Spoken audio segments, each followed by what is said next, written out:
우리의 기도가 응답받지 못하는 이유가 무엇 때문일까요?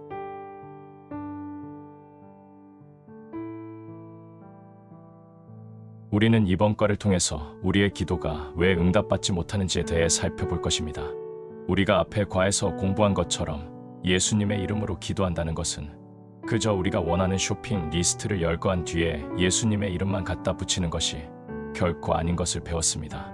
예수님의 이름으로 기도한다는 것은 하나님의 말씀과 하나님의 뜻에 우리의 뜻을 맞추는 것입니다. 그래서 우리가 드리는 기도를 예수님께서 하나님 아버지께 자신의 이름으로 전달할 수 있는 것을 의미합니다. 이기적인 기도나 하나님의 말씀을 어기는 기도는 결코 응답받지 못합니다. 왜냐하면 아들 하나님께서는 그러한 기도를 결코 아버지께 하지 않을 것이기 때문입니다.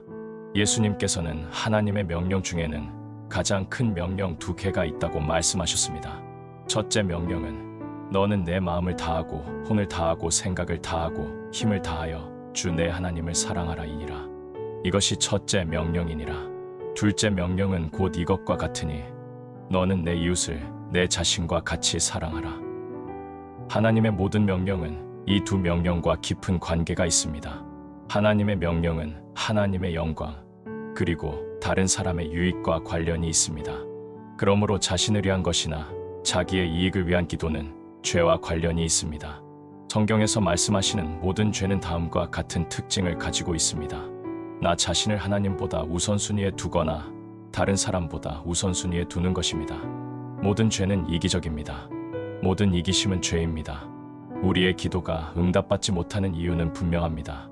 우리의 기도가 대부분 우리 육체의 정욕을 채우기 위한 것이기 때문입니다. 구원받고 거듭난 사람들이 하나님께 간구하는 것의 대부분은 하나님의 영광을 구하는 게 아니라 육신의 정욕을 채우기 위해 구하는 것입니다. 많은 사람들이 하나님께서 그러한 것을 주실 거라고 착각하고 열심히 기도하고 있습니다. 대부분의 그리스도인들의 기도가 응답받지 못하는 이유는 다른 사람을 위해 기도하지 않기 때문입니다. 다른 사람을 위해 기도할 때도 그 사람을 바로 잡아 달라는 기도를 합니다. 왜냐하면 그래야 자신이 편안하게 교회 생활을 할 수 있기 때문입니다. 하나님, 어떤 형제 때문에 마음이 불편합니다. 그 형제를 바로 잡아 주시기 바랍니다. 그 형제나 하나님이나 교회를 사랑하지 않습니다. 그저 자신을 사랑할 뿐입니다. 누구 때문에 기분이 언짢으니 그 사람을 바로 잡아달라고 기도합니다. 그래서 기도가 응답받지 못하는 것입니다. 생각해 보십시오.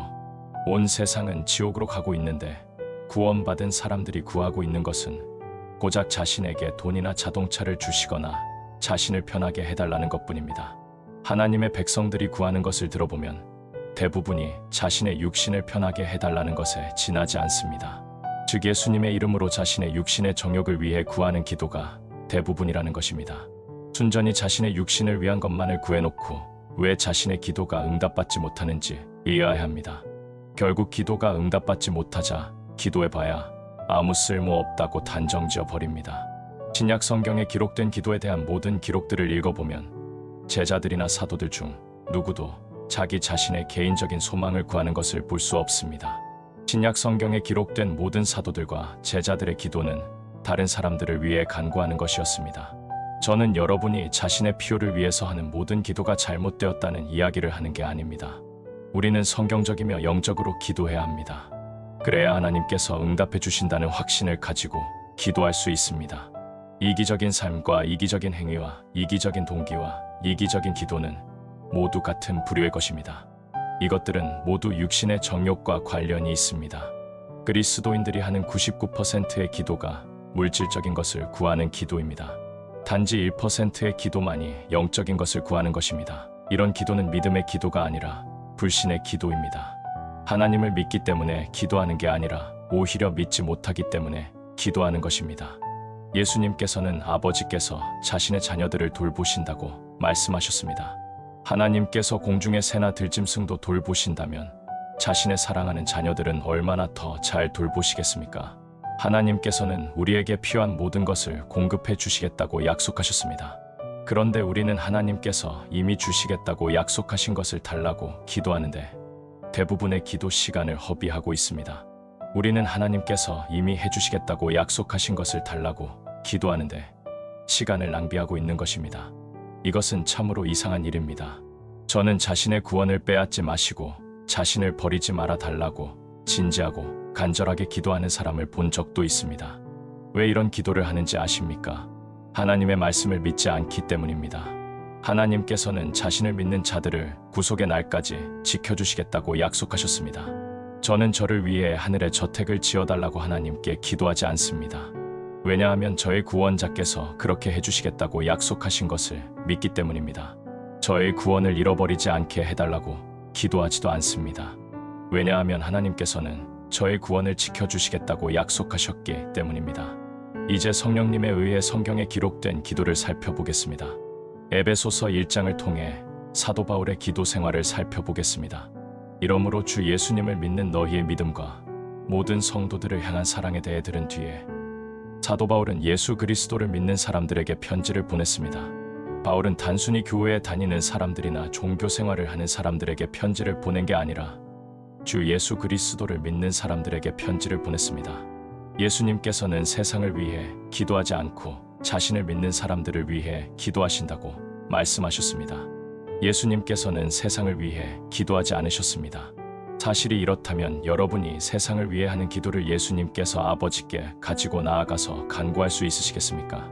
예수님께서는 자신이 세상을 위해 기도하지 않는다고 분명히 말씀하셨습니다. 성경은 이 세상에 아마겟돈 전쟁이 있을 거라고 말씀하고 있습니다.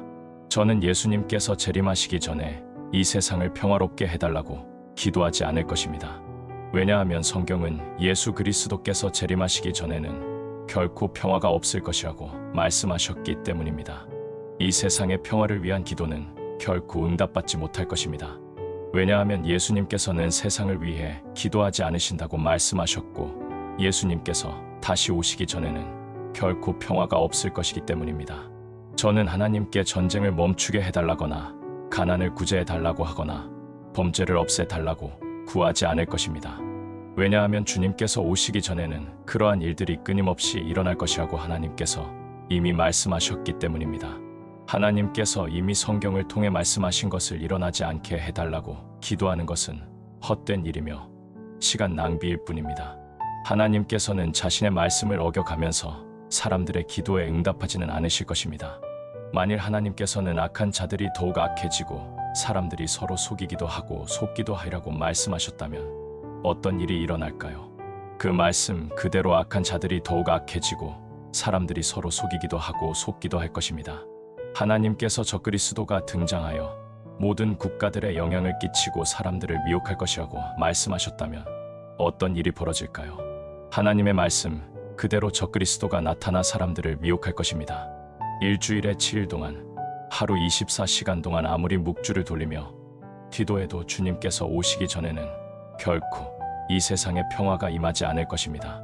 왜냐하면 성령님께서는 그러한 기도를 결코 예수 그리스도께 전달하지 않으실 것이며 예수 그리스도께서도 그러한 기도를 결코 아버지께 드리지 않으실 것입니다. 왜냐하면 그것은 악한 이 현 세상을 향한 하나님의 뜻이 아니기 때문입니다. 에베소서 1장은 사도 바울이 믿는 사람들에게 쓴 내용입니다. 계속해서 16절을 보겠습니다. 기도할 때에 너희에 관하여 말하며 너희로 인해 감사드리는 것을 그치지 아니하고. 사도 바울이 기도하면서 가장 먼저 하나님께 드린 말씀은 다른 사람들로 인해 하나님께 감사를 드린 것입니다. 바울은 다른 그리스도인들로 인해 하나님께 감사를 드렸습니다. 저는 지난 20년간 이 일을 해왔습니다. 오늘 아침 어떤 형제가 찾아와서 요즘 자신은 목회자가 되기 위해 기도한다고 말했습니다. 여러분은 목회자가 주로 하는 일이 무엇인지 아십니까? A 형제가 찾아와서 B 형제에 대한 불만을 털어놓습니다. C 형제가 찾아와서 D 형제에 대한 불평을 늘어놓습니다. D 형제는 찾아와서 E 형제가 어떤 잘못을 하고 있는지 목사님이 분명하게 알아야 한다고 합니다. 그러면 E 형제가 찾아와서 F 형제의 문제점을 이야기합니다. 목회는 유치원과 비슷하다고 보시면 됩니다. 이러한 유아적인 기독교를 송두리째 바꿀 수 있는 방법이 무엇인지 아십니까? 다른 형제를 위해 기도하는 것이며 다른 형제로 인해 감사하는 것입니다. 하나님, 저 형제가 구원받게 해주셔서 감사드립니다. 저와 함께 주님께 속한 그리스도의 군사임에 감사드립니다. 저 형제가 주님을 위해 무엇인가를 하려고 함으로 인해 감사드립니다. 이렇게 다른 그리스도인들이 있음으로 인해 감사를 드리는 것입니다. 그 사람들이 예수님을 믿는 구원받은 사람들이라는 사실로 인해 감사를 드리는 것입니다. 만일 여러분이 이런 식으로 다른 그리스도인을 위해 기도한다면 그 형제를 향해 쓴뿌리를 갖거나 불만을 품거나 미워하지 않을 것입니다. 다른 형제를 위해 기도하면 그 사람을 미워하지 않게 됩니다. 다른 형제로 인해 감사를 드리면 그 형제를 사랑하게 됩니다. 사도 바울이 어떻게 기도했는지 아십니까? 그는 에베소에 있는 성도들로 인해 감사를 드렸습니다. 누군가 에베소에서 예수 그리스도를 위해 증언한다는 사실로 인해 감사를 드렸습니다. 에베소에 있는 하나님의 말씀을 믿는 사람들로 인해 감사를 드렸습니다. 에베소에 있는 구원받은 사람들로 인해 감사를 드렸습니다. 에베소에 있는 예수님을 아는 사람들로 인해 감사를 드렸습니다. 자신이 혼자가 아님에 감사를 드렸습니다. 다른 형제들을 주신 것에 감사를 드렸습니다. 같은 믿음을 가진 사람들로 인해 감사했습니다. 함께 주님을 섬기고 영적 전쟁을 치를 수 있는 사람들로 인해 감사를 드렸습니다. 형제들로 인해 감사를 드렸습니다. 그런데 우리는 대부분의 시간을 어떻게 써버리는지 아십니까? 다른 형제들에 대해 불평하는데 시간을 낭비합니다. 주님께 형제들을 고소하는데 아까운 기도 시간을 낭비해버립니다. 만일 주일에 예배드리러 갈 교회가 전혀 없다고 생각해 보십시오. 여러분이 살고 있는 지역에 교회가 단 하나도 없다고 생각해 보십시오. 여러분이 사는 지역에 단 한 사람의 그리스도인도 없다고 생각해 보십시오. 그러면 여러분은 함께 예배를 드리고 찬양을 드릴 단 한 사람만 곁에 있어도 좋겠다고 생각할 것입니다. 여러분은 누군가와 예수님에 대해 이야기하게 되기를 간절히 바랄 것입니다. 주님을 믿는 사람과 교제를 나눌 수 있다는 사실이 얼마나 감사한 일인지 알게 될 것입니다. 우리는 자신만이 영적인 사람이고 다른 사람들은 모두 육신적인 사람이라고 생각하기 때문에 다른 사람들로 인해 하나님께 감사하지 않는 것입니다. 다른 그리스도인의 결점과 부족한 점만을 바라보기 때문에 하나님께 감사를 드리지 않는 것입니다. 우리는 예수님을 믿는 사람들이 우리 주위에 있음으로 인해 감사해야 합니다. 우리는 형제들로 인해 주님께 감사해야 합니다. 구원받지 못한 모든 사람들은 거리 설교를 싫어합니다. 복음을 전하는 게 시간을 낭비하는 것이고 다른 사람들에게 불편을 끼치고 불쾌하게 만드는 일이라고 생각합니다. 구원받지 못한 모든 사람들은 우리가 교회에 다니는 게 미친 짓이라고 생각합니다. 오전 예배로 끝내지 않고 오후 예배까지 드리는 것은 더욱 미친 짓이라고 생각합니다. 구원받지 못한 사람들은 주말에 놀러 가지 않고 모여서 성경 공부를 하는 것은 제정신이 아니라고 생각합니다. 그러나 모든 사람들이 그렇게 생각하지 않음으로 인해 하나님께 감사드립니다. 우리에게 친구가 있음으로 인해 하나님께 감사드립니다. 함께 교제를 나누고 주님을 위해 일할 수 있는 사람들이 있음에 감사드립니다. 형제들로 인해 불평하는 게 아니라 감사할 수 있다면 우리는 바르게 기도할 수 있습니다. 여러분이 하루에 몇 시간이나 기도하는지는 모르지만 여러분이 형제자매들로 인해 감사를 드린다면 여러분은 제대로 된 기도를 하는 것입니다.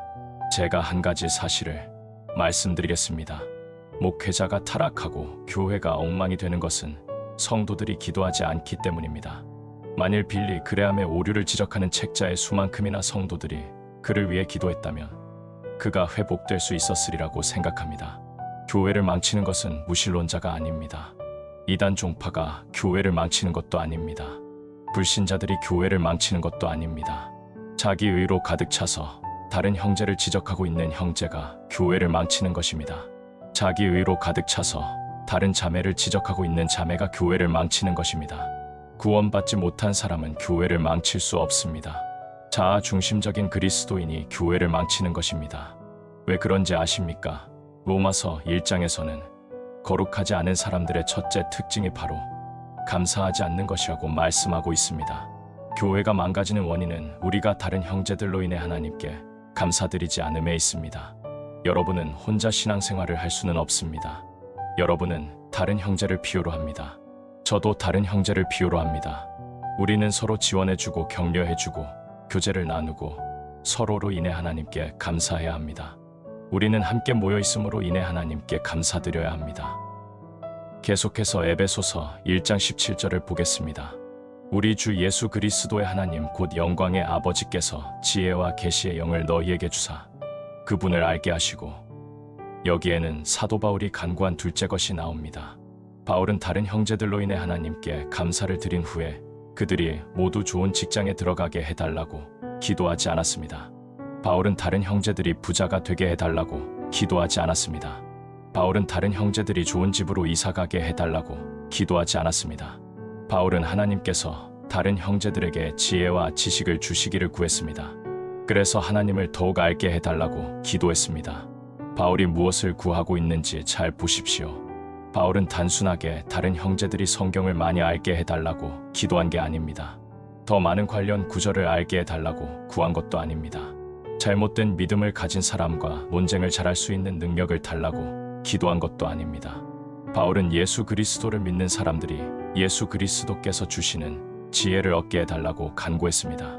바울은 믿는 사람들이 예수 그리스도를 아는 지식을 얻게 해달라고 구했습니다. 바울은 믿는 사람들이 예수 그리스도를 알게 해달라고 기도한 것입니다. 잘 들어보세요. 바울이 구한 것은 단순히 예수 그리스도에 대한 지식이 아닙니다. 바울이 구한 것은 단순한 성경 지식이 아닙니다. 바울은 예수 그리스도께서 가지고 계신 그 지혜를 구한 것입니다. 그래서 어떻게 하나님의 뜻대로 살며 어떻게 하나님을 기쁘시게 해드리며 어떻게 다른 사람들을 유익하게 할 수 있는지 알게 해달라는 것입니다. 단지 예수님께서 하신 일을 아는 것이 아니라 어떻게 우리도 그 일을 할 수 있는지 알려달라는 것입니다. 단지 예수님께서 하신 말씀을 아는 것이 아니라 그분이 말씀하시는 대로 말할 수 있게 해달라는 것입니다. 예수님께서 가신 곳이 어디였는지 아는 것이 아니라 그분과 동행하는 방법을 알려달라는 것입니다. 사도 바울이 간구한 것이 무엇인지 아십니까? 그는 예수님을 믿는 사람들이 예수님처럼 될 수 있도록 해달라는 것이었습니다. 단순하게 다른 형제를 바로잡아 달라고 기도한 게 아니라 그 사람이 영적으로 온전히 성장하여 예수 그리스도의 장성한 분량에까지 자랄 수 있게 해달라고 기도한 것입니다. 그래서 그 사람이 예수님께서 아시는 것처럼 알고 예수님께서 지혜로우신 것처럼 지혜롭게 되어 직장 동료들과 이웃에게 예수 그리스도의 향기를 풍길 수 있도록 해달라는 것입니다.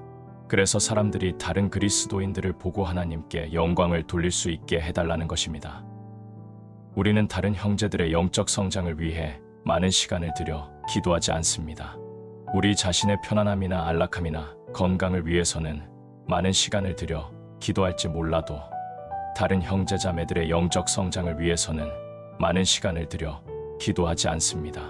다른 형제들이 자신을 귀찮게 하지 않게 해달라고 기도할 뿐입니다. 다른 형제가 하나님의 영광을 가리거나 그리스도의 몸에 해를 끼치기 때문이 아니라 자신의 마음에 들지 않기 때문에 그를 바로 잡아달라고 기도하는 것입니다.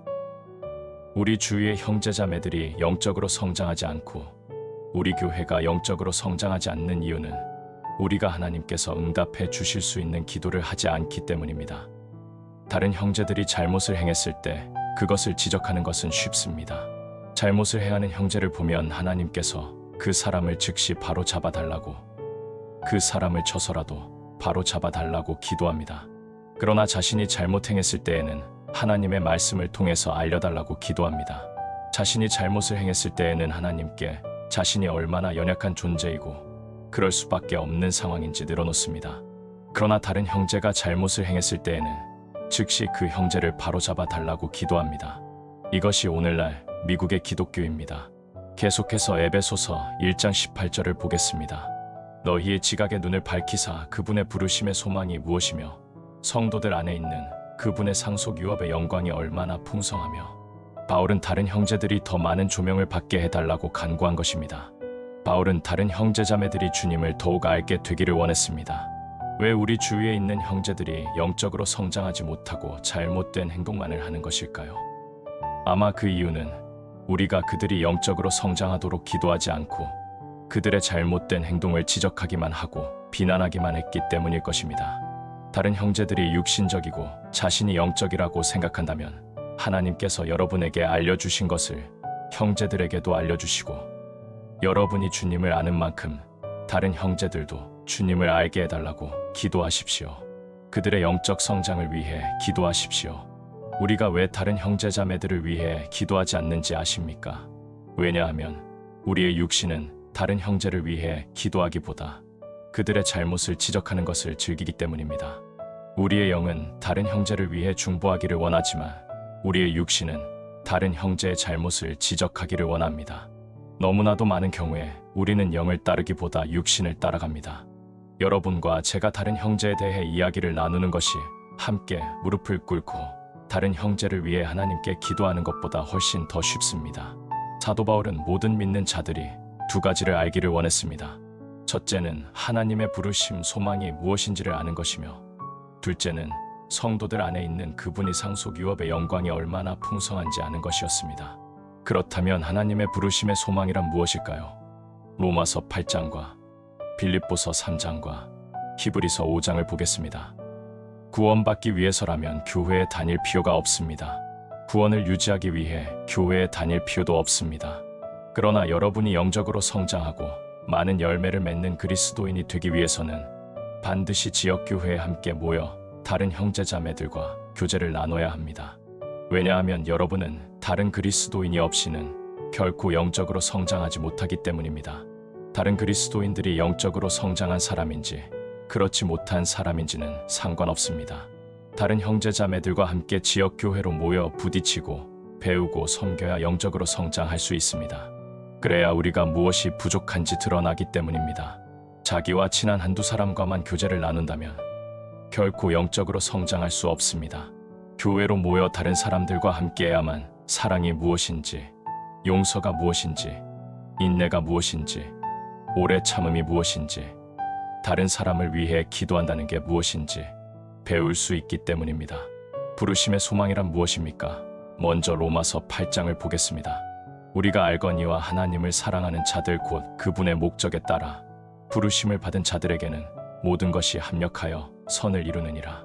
그분께서는 자신이 미리 아신 자들을 또한 예정하사 자신의 아들의 형상과 같은 모습이 되게 하셨나니 이것은 그분이 많은 형제들 가운데서 처음 난 자가 되게 하려 하심이니라. 하나님께서 우리를 부르신 목적이 무엇입니까? 우리는 부름받았다는 말을 자주 합니다. 어떤 사람들은 자신들이 설교자로 부르심을 받았다고 합니다.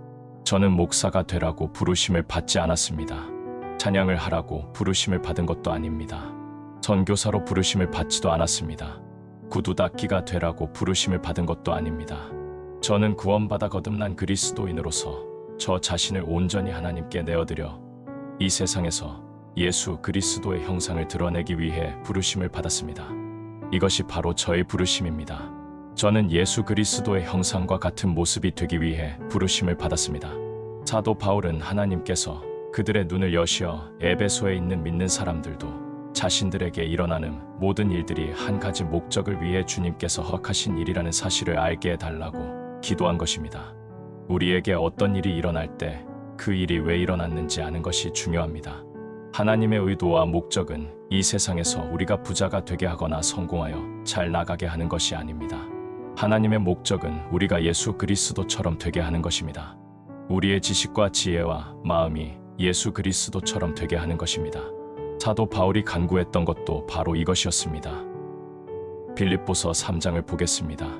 형제들아, 나는 내가 이미 붙잡은 줄로 여기지 아니하고 다만 이 한 가지 일을 해하나니 곧 뒤에 있는 그것들은 잊어버리고 앞에 있는 그것들에 도달하려고 나아가 그리스도 예수님 안에서 하나님의 높은 부르심의 상을 받으려고 표대를 향해 밀고 나아가노라. 바울이 하는 말은 자신이 경주를 하고 있는데 결승점을 통과하면 예수 그리스도처럼 변화하게 된다는 것입니다. 우리가 나아갈 방향이 바로 이것이며 우리가 간구해야 할 것도 바로 이것입니다. 모든 그리스도인들이 인생의 목표로 삼아야 할 가장 큰 목표가 있다는 것입니다. 그것은 바로 예수 그리스도처럼 되는 것입니다. 이것에 비하면 다른 모든 일들은 작은 일이며 하찮은 일일 뿐입니다.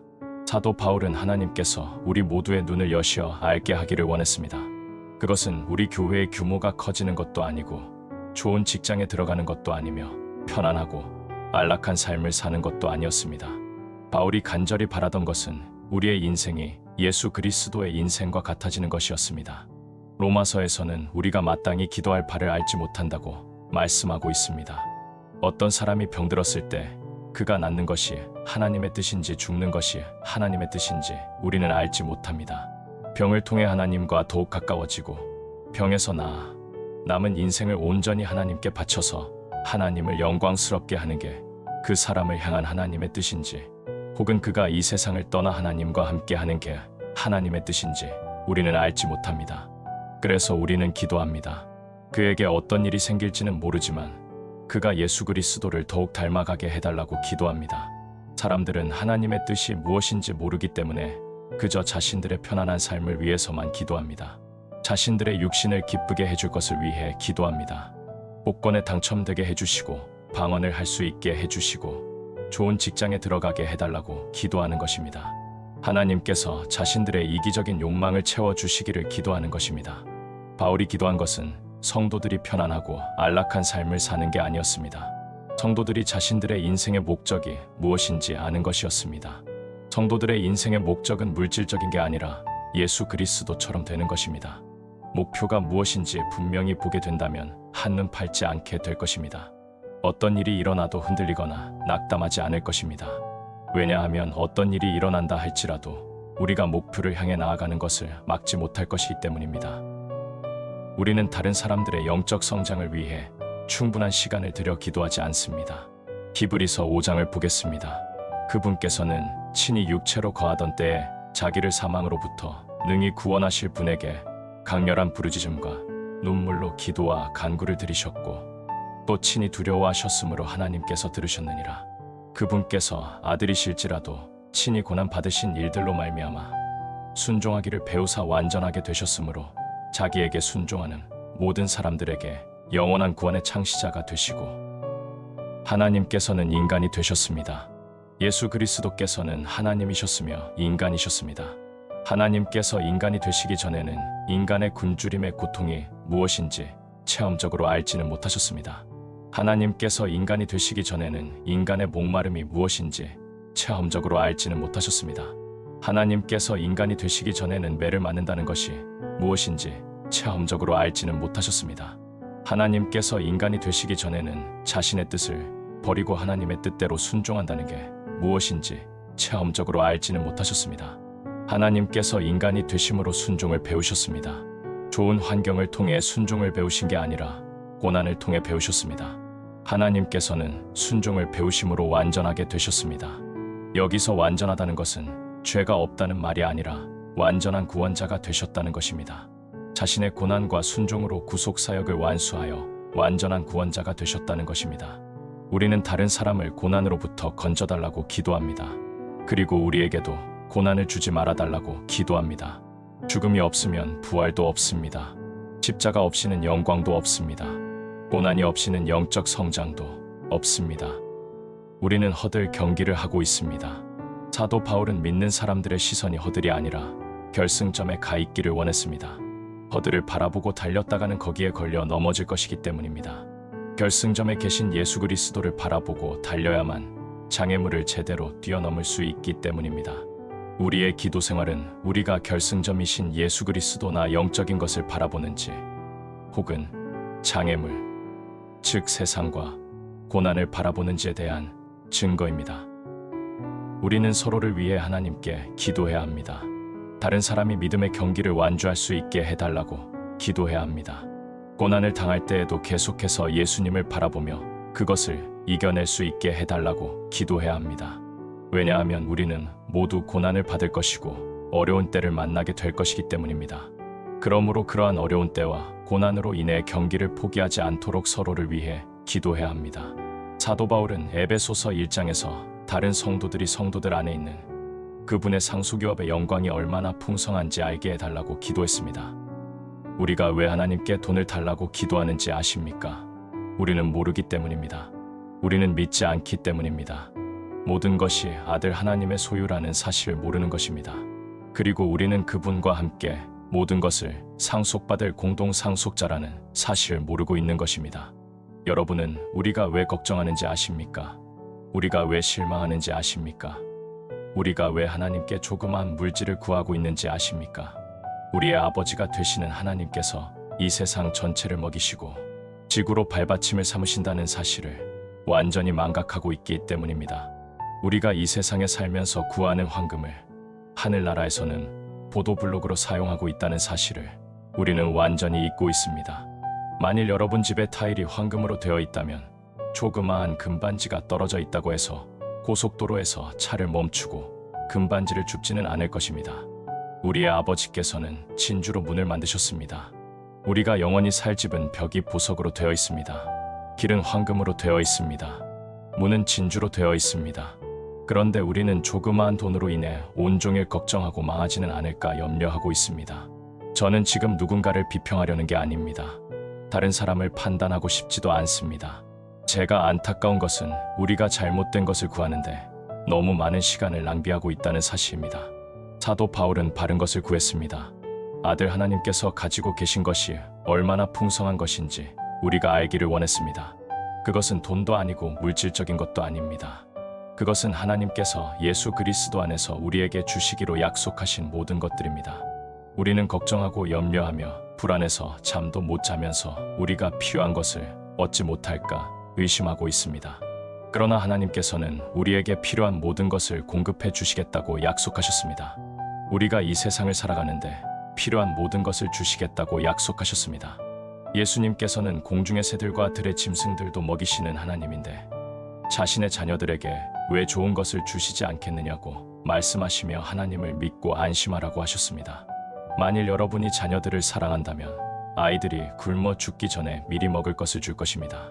여러분이 악할지라도 자녀들에게 좋은 것을 줄 터인데 하물며 하늘에 계신 아버지께서 왜 여러분의 필요를 채워주지 않으시겠습니까? 사도 바울은 우리가 주님의 지식과 주님의 지혜와 주님의 부르심과 주님의 상속 재산을 알기를 기도했습니다. 우리가 주님 앞에 나아갈 때마다 다른 사람들을 위해 이러한 것들을 간구해야 합니다. 계속해서 에베소서 1장 19절과 20절 말씀을 보겠습니다. 그분의 강력한 권능의 활동에 따라 믿는 우리에게 베푸신 바 그분의 지극히 큰 권능이 어떤 것인지 너희가 알게 하시기를 구하노라. 그분께서 그리스도를 죽은 자들로부터 살리시고 하늘의 처소들에서 자신의 오른편에 그분을 앉히실 때에 그 권능을 그분 안에서 발휘하사. 어떤 사람은 이렇게 얘기합니다. 목사님, 저를 위해 기도해 주세요. 저에게 닥친 일이 너무 힘들어서 이제는 아무 힘도 없습니다. 우리는 그리스도를 죽은 자들로부터 살리신 권능이 우리 안에 있음을 알아야 합니다. 사도 바울은 이렇게 기도한 것입니다. 하나님, 그들을 지켜주고 보호해주고 지탱해주는 것은 자신들의 힘이 아님을 알게 해주십시오. 그들을 지켜주는 것이 자신들의 능력이나 자신들의 믿음이나 자신들의 신실함이나 자신들의 인내심이 아니라 예수 그리스도를 죽은 자들로부터 살리신 하나님의 강력한 권능임을 알게 해주시고 그 권능이 자신들 안에 있음을 알게 해주십시오. 여러분은 무엇을 두려워하십니까? 무엇으로 인해 염려하십니까? 왜 우리가 두려워하고 염려하는지 아십니까? 우리가 예수 그리스도께 시선을 고정하지 못했기 때문입니다. 죽은 자들로부터 일어나신 주님의 능력이 이미 우리 안에 있음을 우리가 믿지 않기 때문입니다. 주님은 모든 죄를 가지고 십자가에 달리셨고 모든 죄를 가지고 무덤에 묻히셨습니다. 그리고 죽은 자들로부터 일어나셔서 죄에 대한 완전한 승리를 선포하셨습니다. 우리가 예수 그리스도를 믿고 성령님께서 우리 안에 들어와 계시다면 우리가 죄를 극복하지 못한다는 것은 핑계에 불과합니다. 우리 안에는 죄로부터 떠나 온전히 하나님을 섬길 수 있는 능력이 있습니다.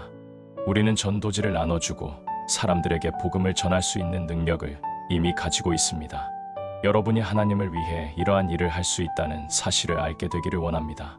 만일 하나님께서 죽은 자들로부터 자신의 아들을 일으키셨던 그 동일한 능력이 여러분 안에 있다면 여러분은 어떠한 상황에서도 하나님을 섬길 수 있고 바르게 살 수 있습니다. 우리가 해야 할 일이 무엇인지 아십니까? 다른 형제를 비판만 하고 있는 게 아니라 하나님께서 그들의 눈을 여시고 지각을 열어주셔서 그들이 예수 그리스도를 통해 자신들이 이미 소유하고 있는 것이 무엇인지 알게 해달라고 기도하는 것입니다.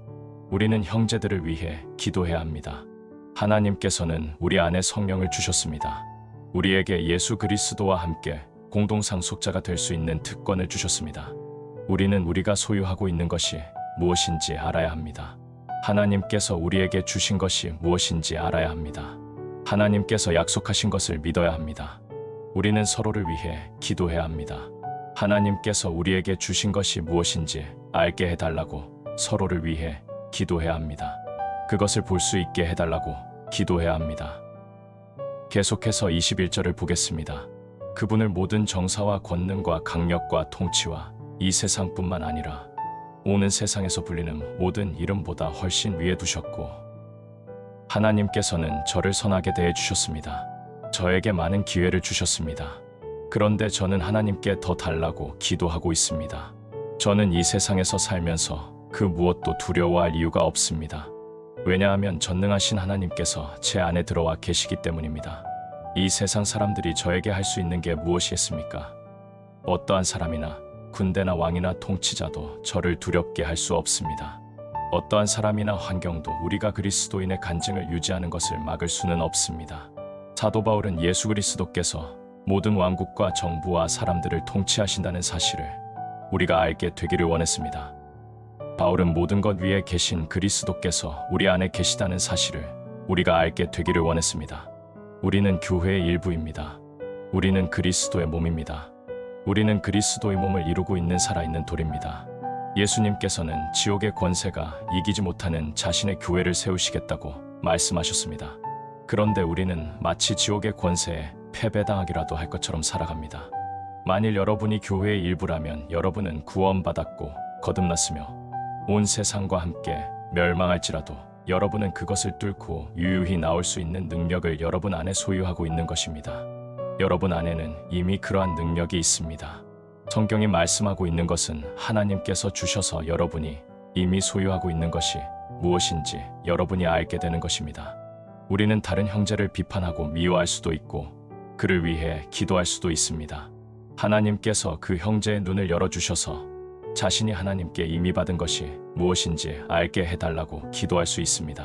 그래서 어떠한 마귀도 그 형제를 파멸시킬 수 없고 어떠한 상황도 절망적일 수 없으며 하늘에 계신 아버지께서 그 형제를 사랑해 주시고 모든 필요를 공급해 주시고 그리스도와 함께 공동상속자로 삼아 주셨다는 사실을 알게 해달라고 기도해야 합니다. 그리스도 안에서 그 형제가 승리자가 될 수 있다는 사실을 알게 해달라고 주님께 기도해야 합니다. 계속해서 22절을 보겠습니다. 또 모든 것을 그분의 발 아래 두셨으며 그분을 모든 것 위에 머리가 되게 하사 교회를 위해 주셨느니라. 바울은 모든 그리스도인들이 예수 그리스도께서 모든 것 위에 계시며 교회도 그분의 것이 하는 사실을 알게 되기를 기도했습니다. 주님은 모든 것의 주인이시며 특히 교회의 주인이십니다. 주님은 교회의 머리이시며 주일학교의 머리이시고 주일학교 학생들의 머리이시고 주일학교 교사들의 머리이십니다. 주님은 집사들의 머리이시고 목사의 머리이십니다. 하나님께서 교회에게 무엇을 하라고 명령하시면 교회는 그것을 가지고 투표를 하거나 논쟁을 할 필요가 없습니다. 하나님께서 어떤 일을 하지 말라고 하시면 얼마나 많은 사람이 그것을 해야 한다고 주장할지라도 하면 안 됩니다. 왜냐하면 하나님께서는 교회의 머리이시기 때문입니다.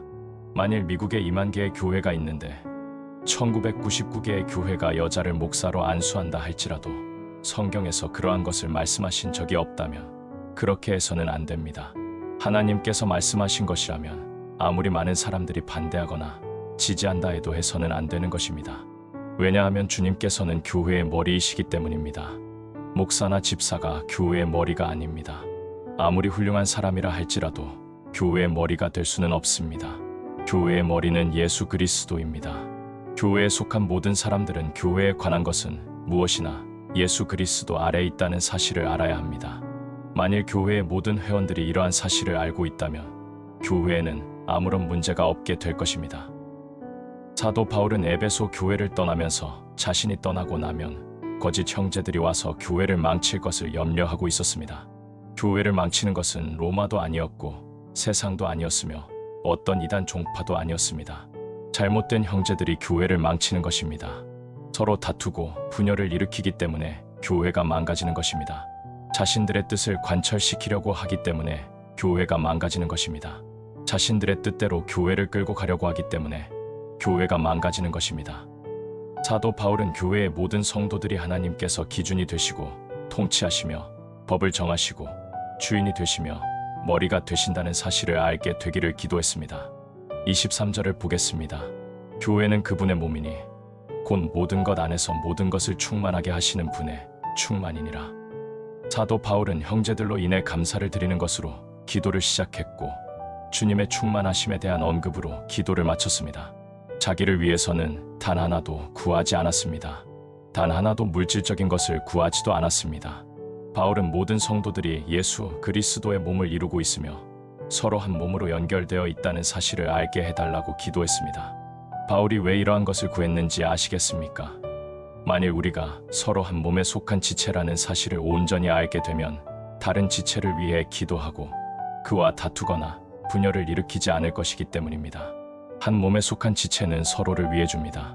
팔이 다리를 대적하거나 발이 허벅지를 대적하지 않습니다.